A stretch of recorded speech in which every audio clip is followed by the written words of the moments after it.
Thank you, Anna, and thank you for the invitation, Magnus and the organizers. I just need to, one thing I heard from Herman, I don't think I take this in Swedish, it's easy, I think it's only Peter, I can explain for you later. Du sa det om hyggen, jag måste nästan ta det. Vi var i Öviksbo, har ju sportlov förra veckan, och då var vi i Björnrike. Och högst där uppe, och sen så var mina 2 döttrar, 16-18 år, några av er känner dem. Och så titta vad mycket skog vi har i Sverige, liksom på något vis. Ja, det här är ju bra, det är våra tillgångar. Och så tittade vi ut över, man såg Sågfjället och en fantastisk vy där uppe. Och så såg man, det är ganska platt, man ser skogen. Och så sa den yngre, men pappa, vad är de vita fläckarna då? Ja, men det är hyggen liksom, du måste begripa att det är hyggen. Och så tog det 10 sekunder. Är det bra? Nej, nu åker vi så tog jag. Jag kanske skulle stanna till och tala om hur klarar du på toaletten och hur häller du upp din mjölk och så vidare. Så att, som gammal bondpojk då har jag väl misslyckats lite grann med den utbildningen och vad skogen går ut på. So, now we turn to English. I have to see, if you look in your agendas, maybe the title is something different. I have seen there have been circulating programs with another title, but anyway, this is the topic I try to cover a little bit, and I try to do that after these professional speakers and with Göran Persson and in the front line. I'm a little bit scared to do that, but I do my best here. What is my point in it? A little bit more. Peter has described in his last slide very well. I think most of you and Pia, when she made this presentation, rise all the issues and concerns regarding the demo plants. I will try to put some point of view from my position as a technology provider, as good as I will put some general thoughts also, but I do my best there. Outline first. Try to explain a little bit an example of value chain. You have seen one from the Peter has described. And where are in that context, where are the demonstrations needed? So to say, where are we today, from my point of view? Where are the needs? A little bit explain why, and that will be a little bit, I don't know the English word, kicking out open doors, but to some extent describe it with a graphical view.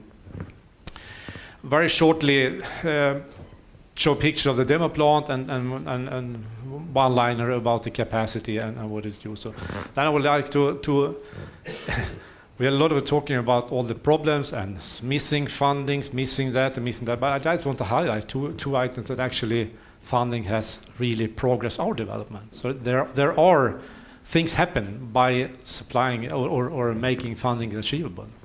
It's not only missing things. I just want to highlight that. And then show quickly, I will include also that the UPM or the Viking project also quickly show some value chains that we are involved in, just to see how have the demonstration plant been used, the one we have here in Örnsköldsvik. A little bit of cooperation, my experience from these 5 years I've been within Sika Technology and working with the technology development and trying together with a lot of partners from SPA and internally in Sika to maintain the demo plant. That cooperation and partnership is a key to the success. Quickly then, what is a value chain and how can it look? This is, you can see that it's very easy. Just go to the web and click pictures and you get 1,000 of them. One very simple example I saw when I put it into scale. That maybe not what it was from. Maybe it's corn or wheat. I don't know what it is. So of course, it should be a wood-based picture. Anyway, then you have the processing, you have a refining, etc. So like in Peter's presentation, then you come to some kind of intermediates and you have the end users. As I see today, and our experience, the main focus for the demonstration is when you're actually converting the biomass, the structures of the existing biomass, into suitable streams. We talked about crude lignin and crude sugar. Then you have a next step. You need to convert. So you end up more or less, so to say, where the fossil streams are introducing it into the value chain. There is the real need that I see today. And I think this is an a change that from 3, 4, 5 years ago. Then, for example, the demo plant that we have in Örnsköldsvik was defined for a certain objective to demonstrate the production of cellulosic ethanol. Now the value chains have been extended, so there is needs for the upstream value demo plants for developing the downstream processes. I just cut and paste from Wikipedia. We're talking about a lot about demo plant, demonstration. What is it? What is the definition of that? I think we have maybe a different use of that, but I thought that was quite a good and simple explanation. An industrial system used to validate an industrial process for commercialization. It's larger than a pilot, and it's a final stage. Demonstration plants are built in a range of sizes. Very important now when discussing demo plants and where to use them. A demo plant can be a small one, that's enough. But it has to be more or less a commercial plant to make the business viable. And sometimes use interchangeably with pilot plant. That's also true. You can sort of say go backwards in the development chain. But the other side, now we're a little bit more and more talking about the semi-commercial and commercial demonstration or flagship plant. So this term or the word demonstration plant could be quite wide. So a little bit why. I think this picture a little bit depicts what we've been discussing both in the morning and the other sessions. How to handle risk and how to get the investments, the confidence in the investments. And I think you have seen this, most of you have seen this kind of picture before. The objective of the demonstration plant is, of course, as Peter said, what we're trying to do, we're trying to demonstrate. We need to make, so say, the process for the investor or the system, make it confident and make it trustful. So where is that? Where do we need that? That, of course, where we have a gap, where nothing happens. So this gap is today also called the valley of death. When you end up there, it's very difficult to get out of it. It's easy. I know I may a little bit on thin ice, but I think it's fairly easy to get the funding for the research and some kind of bench and pilot scale. Please correct me if I'm wrong. But coming to further and further down to this demonstration, I would say it's not difficult. It's not impossible, but it's difficult. The handling to get to the funding, you need quite a lot of creativity, network, etc. Of course, to get there. So the planning and the possibility to reach that stage is not that easy. So a lot of things that I think we're handling today is how to bridge that, how to do this bridging between the, and that has to be done by the demonstration and flagship plants, and we need some kind of funding for that. That's why I put two different pairs. You can a flagship plant could be a demonstration because you are closer to your market when the market acceptance exists, and you will get the finance from the private sector. The demonstration plant can be in an early stage, of course, also. So the type of demonstration is very difficult to say, but you need something that make your investment and your risk management to the investors, so that is clarified and it's handled.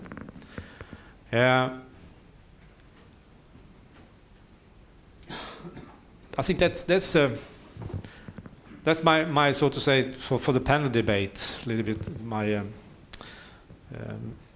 medskick to the panel debate and how we're actually going to handle this bridging from a funding point of view. We talk a lot about existing demos, and I think all of you that have been working with demos and or larger testing facilities, how to get them to survive. Some demo plans, I think that one of the speeches today talked about, some of them you are building it, you're testing it, and then it is a dead asset, so to say.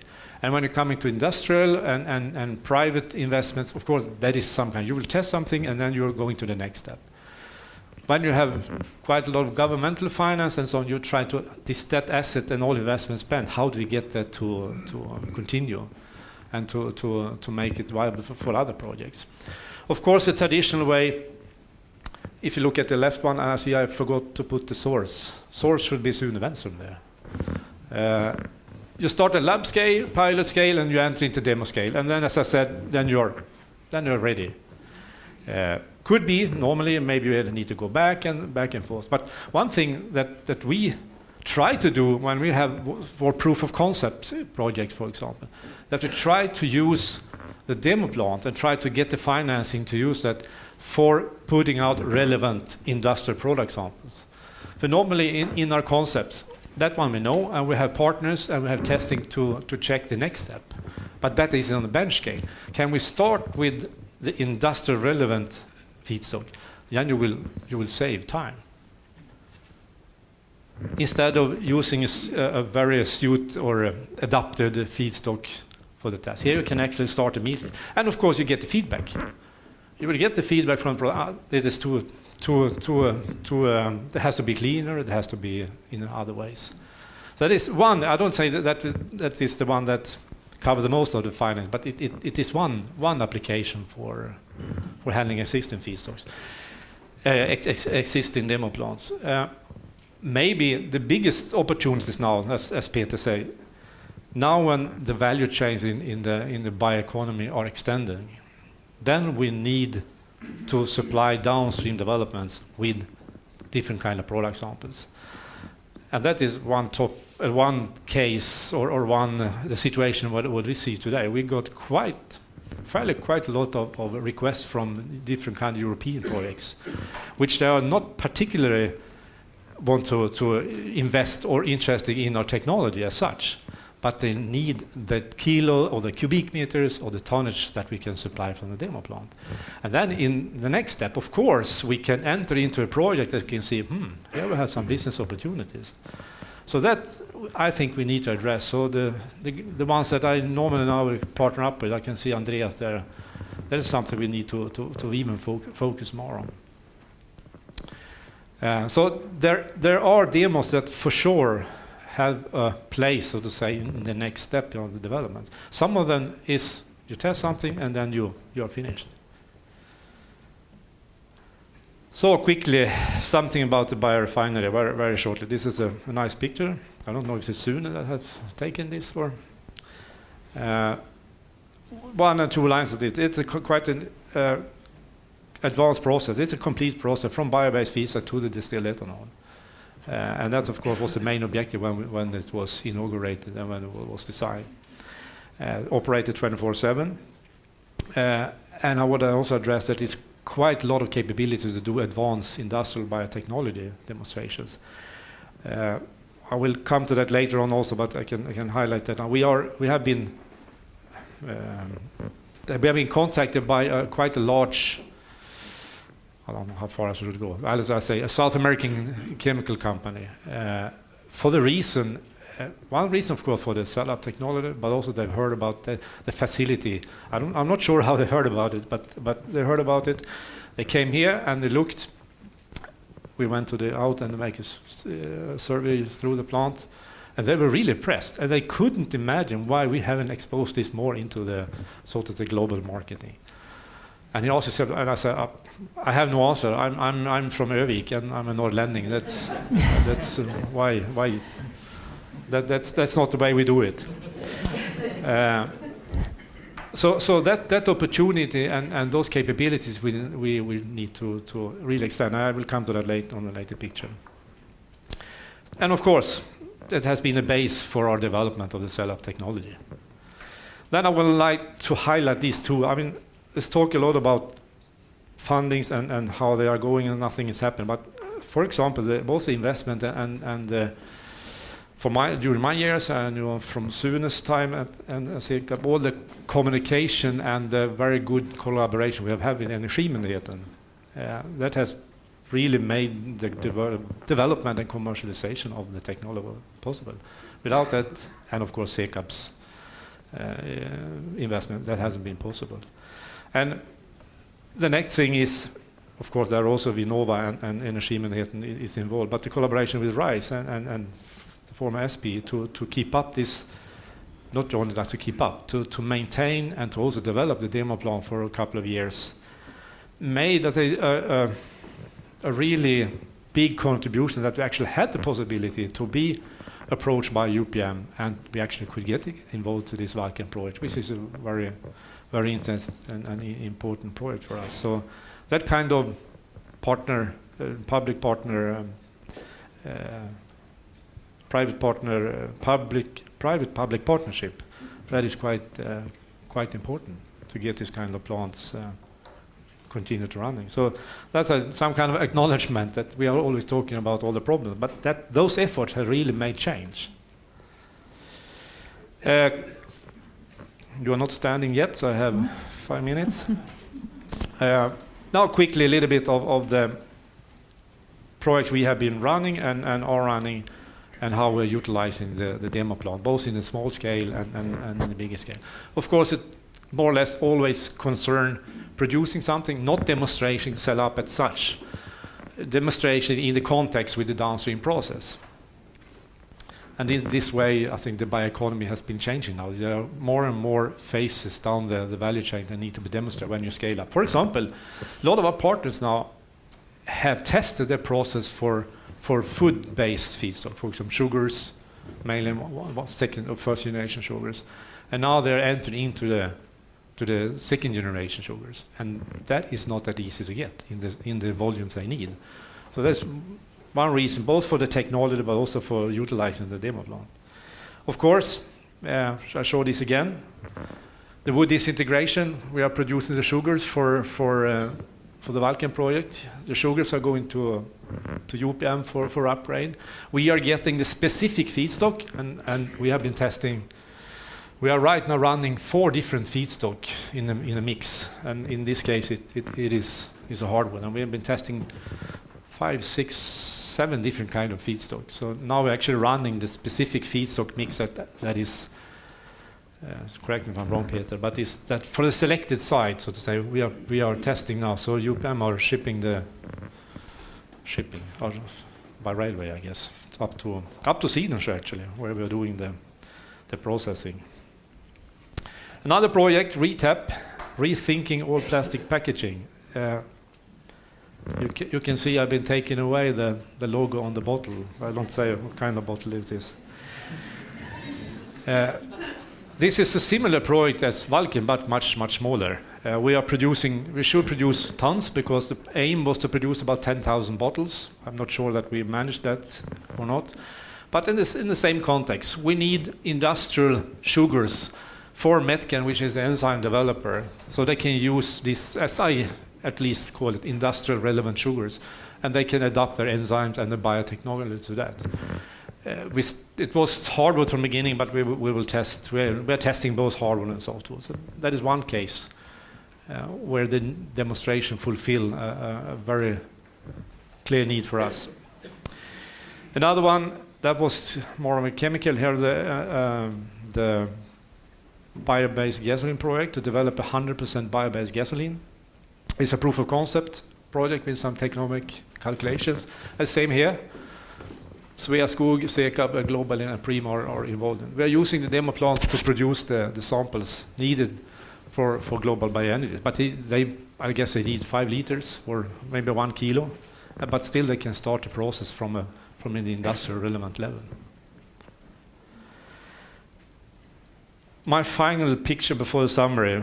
Coming to this issue about communication, marketing, partnerships, cooperations. I think to get these more of a public funding plans, we need to do it. This is tricky. I mean, we're looking now again at Sune and Andreas, and Stefan is sitting somewhere here, and so on.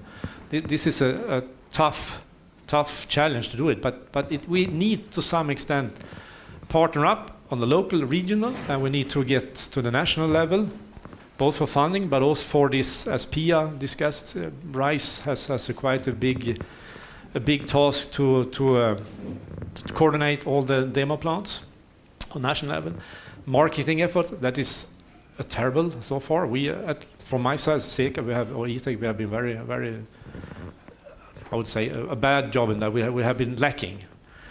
But one thing I think we need to, in that context of partnership, we need to maintain this local focus and the entrepreneurship that has actually created these plants. And the mix of keeping up, so to say, the interest at site on a national level. that task, and I hope, according to Pia's picture, that RISE can take some kind of a responsibility in that. And of course, this testbed Sweden, I don't know if that's translated to English from Swedish really, but that was my attempt. I think that's an important step for the bioeconomy part. Summary. Demonstration facilities, as we discussed, mitigate scale-up risk and delivering relevant product sample. Very straightforward. Funding programs for upgrade and development of existing manufacturing is of great importance. I mean, upgrade an existing demo plant is not just modifying something in an existing asset. You actually could build you update it by 50% maybe in functionality. So that is something there are programs, but it has still to be quite a strong focus. And as I said, the cooperation. And then later these discussions, which I have with Ylva a lot of times, how do we get the steel in the ground? And she's really forced forward. I'm a technician, we need to do that and that. But it has to be a joint effort. I mean, we talk about strategy and plan. Of course, something that will support this flagship, commercial, whatever. But on the other hand, we must present something also. And I guess the next, when Lars, he will present in a very interesting case. And that's up to us now. We need to go home and put together all the consortium and the partners and present to Magdalena or whoever we should go to get some support. That's great. Thank you.